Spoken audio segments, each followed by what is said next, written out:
They arrived just before sunset. 5 friends packed into 2 dusty jeeps, finally escaping the noise of the world. Camp Limitless light, tucked far into the Blue Pine Mountains, was as secluded as it was serene. No cell signal. No traffic. Just lake water, tall trees, and silence so still it felt sacred. A day of canoeing, unpacking gear, and chasing sunlight across the water. Everyone was worn out. Except Grace, who offered to walk to the little general store at the edge of the campground to grab drinks for the night. By the time she returned, the air had grown cold and tense. At the fire pit, Jessa and Ree were arguing. Something about flirting. Or not flirting. Or who laughed a little too hard at his jokes. No one wanted to referee. So the others quietly slipped away to their cabins, tired and uninterested.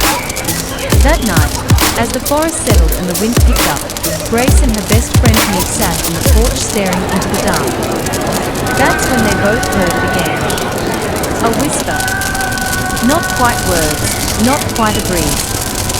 Something just beyond understanding, crawling under the sound of the pines.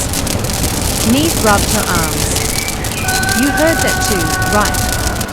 Grace nodded, but said nothing. The next morning, the group slept in, blissfully unaware. But Grace was already gone. No note. No trail. Just a water bottle missing in a single footprint near the tree line, pointed toward the mountains.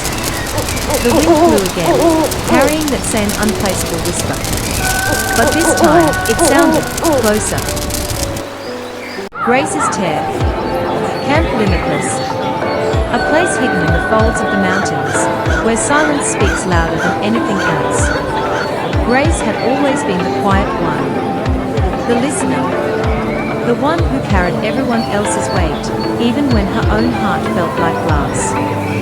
She paid close attention, not just to the words people spoke, but to the words they never did. The looks, the shifts in tone, the rejections wrapped in politeness. They didn't know she heard them, but she did. She's too intense, always trying too hard. Something about her off. They didn't whisper nearly as softly as they thought. Grace had brought a secret to camp. Something she had meant to share under the stars by the fire, when the mood was right, when the night was gentle. But by the 3rd day, she had already decided. She wouldn't tell them. Not now. Maybe never. So, just before the sun touched the edge of the trees, Grace stood at the river's edge, bare feet pressing into cold stone. No one saw her. No one asked where she was going. And with a deep, silent breath, and one tear that slipped from her eye and rippled across the surface, she leapt into the river. The water swallowed her quietly. No splash. No scream. Just the current.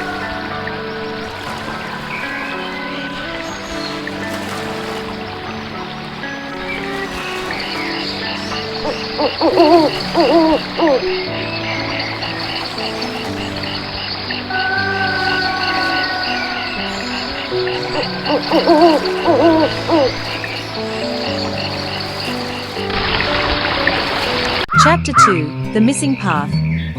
Morning arrived with thin sunlight and quiet confusion.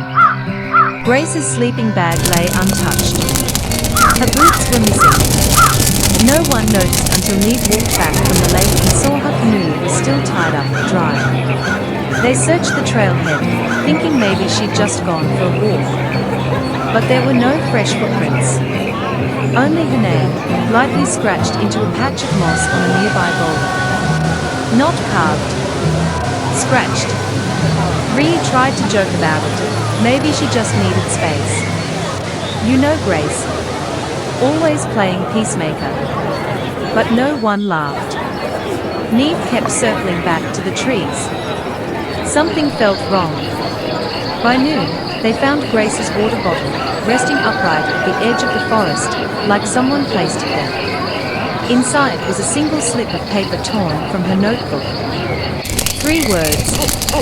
Not what it seems. No one could explain it. Jessa grew impatient.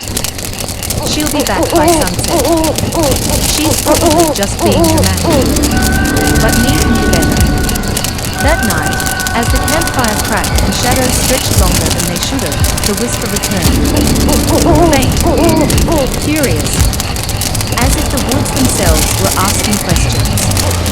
Ned stood outside the cabin long after the others had gone to bed. He clutched Grace's note and listened. Something was shifting in the dark, and whatever Grace had gone looking for, it was watching them now.